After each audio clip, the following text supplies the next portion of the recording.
यहाँ दो प्रकार के हलाला होते हैं। एक तो सिंगल जैसे करवाते हैं वैसे ही, दूसरा ग्रुप हलाला। ये उसी चीज के ऊपर आधारित पूरी कहानी है। आपके लिए ये चीज गलत हो सकती है, लेकिन उन महिलाओं के लिए जो इसी माहौल में पैदा हुई हैं, जो इसी मजहब में रही हैं, जो इसी मजहब में पढ़ाई गई हैं, सीखी गई हैं, उनके लिए ये एक दीन की रस्म है। नमस्कार दोस्तों, जय श्री राम। कैसे हैं आप सब? हमारे YouTube channel Arvind Kumar official में आप सभी का स्वागत है।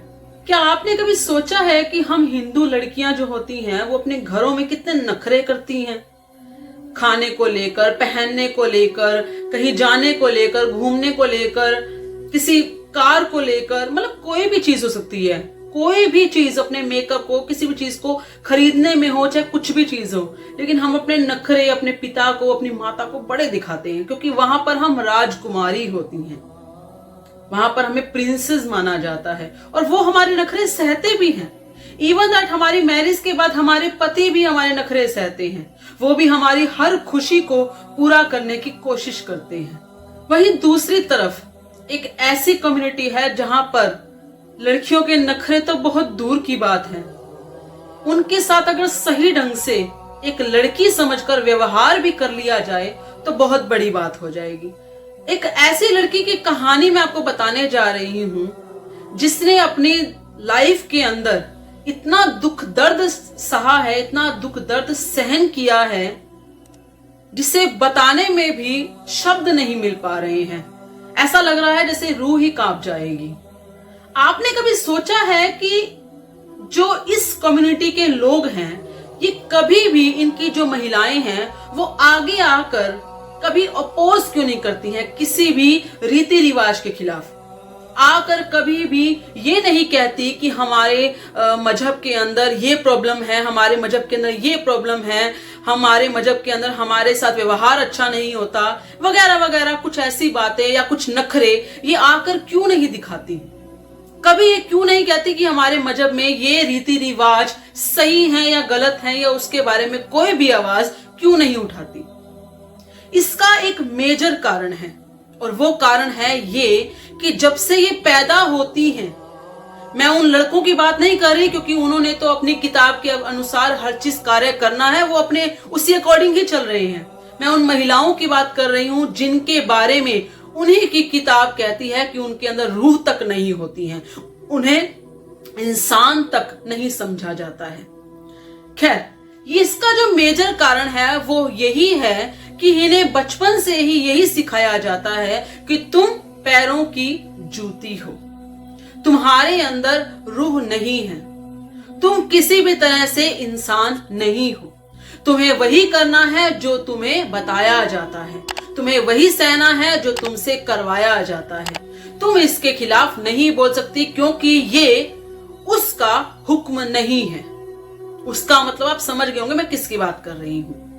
उसी हिसाब से इनको करवाया जाता है। ये जो सारी वर्डिंग है ये सिर्फ मेरी नहीं है, मैं अपनी तरफ से नहीं बोल रही हूं। आज मैं आपको वो बता रही हूं जो किसी ने मुझे बताया है। वो लड़की पेशावर से है, पाकिस्तान से है, और उसने ईमेल किया है, उसने बताया है कि हमारे साथ, हमारे यहाँ क्या होता है, और यही चीज इनके पूरे मजहब में होती है। जब मैं इस लड़की की कहानी पढ़ रही थी तो मुझे ये एहसास हुआ कि मैं कितनी भाग्यशाली हूं जो मैं इस सनातन धर्म में पैदा हुई हूं। मेरे भगवान राम हैं, मेरी मैया सीता है, मेरी माँ आदिशक्ति है, जिनके कारण मुझ में वो शक्ति पैदा होती है कि मैं किसी भी गलत चीज के खिलाफ बोल सकूं, भले वो मेरे आसपास हो, भले वो मेरे परिवार में हो, भले वो कहीं भी मुझे दिखे। उसी आदिशक्ति की शक्ति के कारण ही मुझ में ये एहसास है कि मैं भी कुछ हूं, मैं भी एक जीवात्मा हूं। और वहीं उस लड़की ने जो बताया, उससे ये लगा कि शायद उनके यहाँ लड़कियों का कोई महत्व ही नहीं, उन्हें महज एक चीज समझा जाता है, एक वस्तु समझा जाता है जिसका इस्तेमाल होता है और जिसे बाद में फेंक दिया जाता है, लाइक टिश्यू पेपर। आज मैं जो बात करने जा रही हूं, इस लड़की के अनुसार उस कहानी में हलाला नाम की प्रथा का जिक्र किया गया है। इस लड़की ने बताया है कि हमारे यहाँ दो प्रकार के हलाला होते हैं। एक तो सिंगल जैसे करवाते हैं वैसे ही दूसरा ग्रुप हलाला, ये उसी चीज के ऊपर आधारित पूरी कहानी है। इस लड़की का नाम मैं आपको नहीं बता सकती क्योंकि कुछ प्रोटोकॉल्स हैं, उसको फॉलो करना पड़ता है। खैर, अब इसकी कहानी स्टार्ट करते हैं। ये लड़की 25 साल की है और इस लड़की का कहना है कि जब मेरी माता जी 9 वर्ष की थी, 9 साल की थी, तो उनका निकाह 78 इयर्स यानी कि 78 साल के मेरे दादा से करवा दिया गया। और इस शादी यानी कि जो निकाह जो हुआ था उसका कारण ये था कि हम दो परिवारों के बीच में एक एग्रीमेंट साइन होना था जिसको पीस एग्रीमेंट कहते थे, या फिर इनकी उर्दू जबान के अंदर उसको स्वरा कहते थे। इस एग्रीमेंट के अकॉर्डिंग जब दो परिवारों में दुश्मनी होती है, झगड़ा होता है, तो जो ज्यादा प्रभावशाली परिवार होता है, ज्यादा ताकतवर होता है, वो उस दूसरे परिवार की सबसे छोटी कन्या, सबसे छोटी लड़की, कुंवारी लड़की को अपने घर के अंदर ब्याह कर ले आता है, यानी कि निकाह करके ले आता है।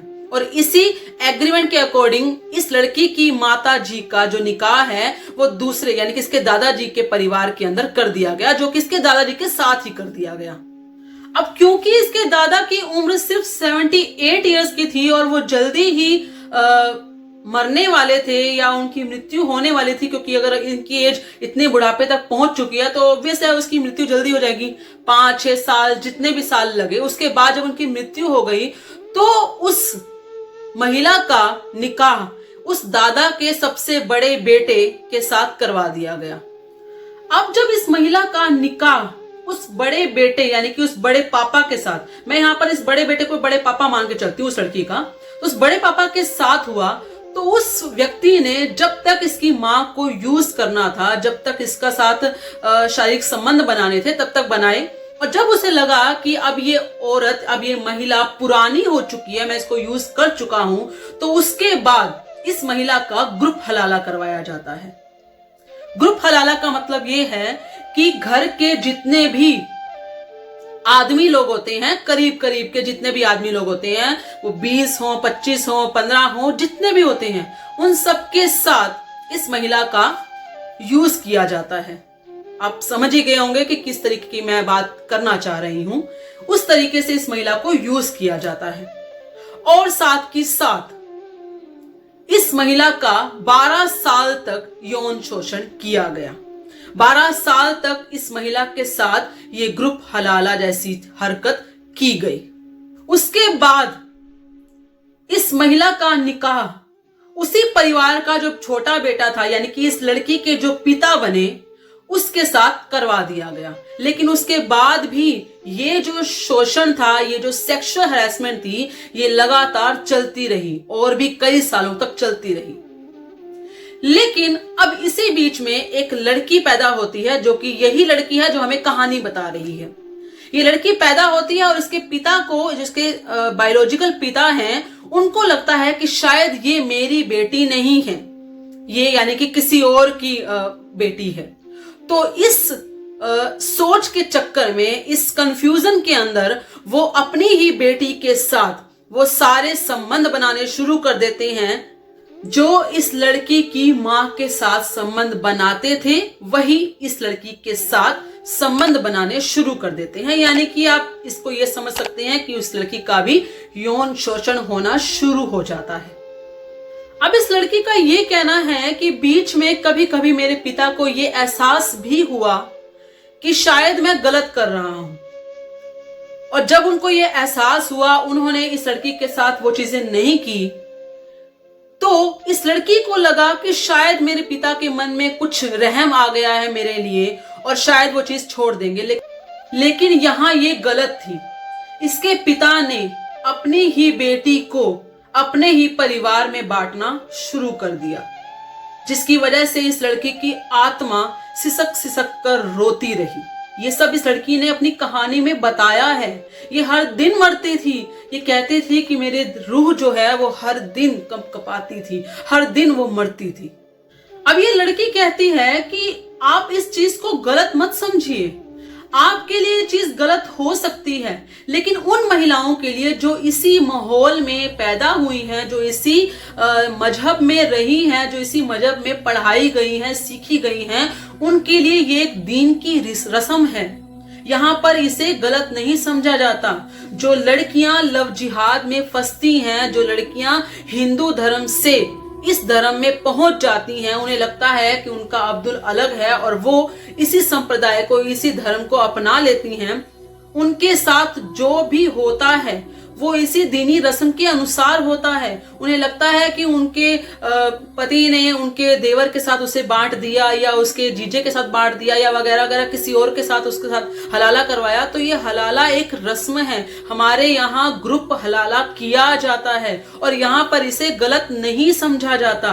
और यही समस्या है हमारे पूरे की पूरे इस मजहब की, जहां पर महिलाओं को ये एहसास तक नहीं है कि उनके साथ गलत क्या क्या हो रहा है। उन्हें ये दीन की रस्म लगती है, उन्हें ये दीनी मजहब लगता है। इस लड़की ने एक कहानी और भी बताई। इसने ये भी बताया कि हमारे यहाँ जब छोटी लड़कियां पैदा होती हैं, जब छोटी बच्चियां होती हैं, उन बच्चियों के साथ जब वो 3 साल की, 4 साल की या छोटी छोटी जिस एज में रहती हैं, टीनेजर्स होती हैं वो बच्चे, या फिर उससे पहले भी छोटे होते हैं, जब बिल्कुल शिशु होते हैं, उस टाइम में भी जब बच्चियां ग्रोथ थोड़ी बहुत कर लेती हैं, वहां पर हमारे परिवारों के जो अंकल, चाचा, ताऊ या वगैरह वगैरह लोग होते हैं, उनमें से कई उस लड़की का शोषण भी करते हैं, जिसके कारण वो बच्चियां बहुत बुरी बीमारी में ग्रसित हो जाती हैं। उनके साथ बहुत बुरा होता है। उन कई बच्चियां तो ऐसी होती हैं जो इस चीज को सहन नहीं कर पाती और वो मर भी जाती हैं।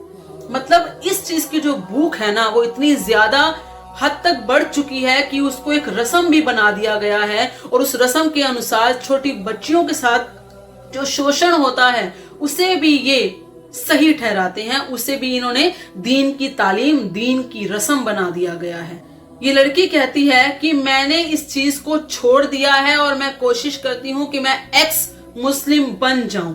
मैं बहुत तरीके से कोशिश कर रही हूँ और मैंने हिंदू धर्म को अपनाना शुरू कर दिया है। इस लड़की ने यह भी बताया कि मुझे हिंदू धर्म बहुत ज्यादा पसंद है क्योंकि वहां पर बच्चियों को देवी माना जाता है, वहां पर महिलाओं को देवी माना जाता है। इसने बहुत तरीके से तारीफ की है हिंदू धर्म की क्योंकि इसे हिंदू धर्म पसंद है। ये कहती है वो एक ऐसा इकलौता धर्म है पूरी दुनिया के अंदर जहां पर छोटी छोटी बच्चियों से लेकर बड़ी बड़ी माताओं तक को सिर्फ और सिर्फ प्रणाम किया जाता है। सिर्फ उनके ऊपर जो अधिकार होता है उनके सिर्फ पति का होता है और किसी का नहीं होता। जब मैं इस लड़की की कहानी पढ़ रही थी ना, तो मेरी आंखों से, आप मानेंगे नहीं, आंसू नहीं रुक रहे थे। मुझे ये लग रहा था कि इस दुनिया के अंदर ऐसी भी चीजें हैं जो इस हद तक गहरी हैं और वो लड़कियां जो इस मजहब को अपना रही हैं उनके अंदर शायद उस चीज के साथ लड़ने के लिए एक आत्मा तक, मतलब उसकी नहीं जागृत हुई है।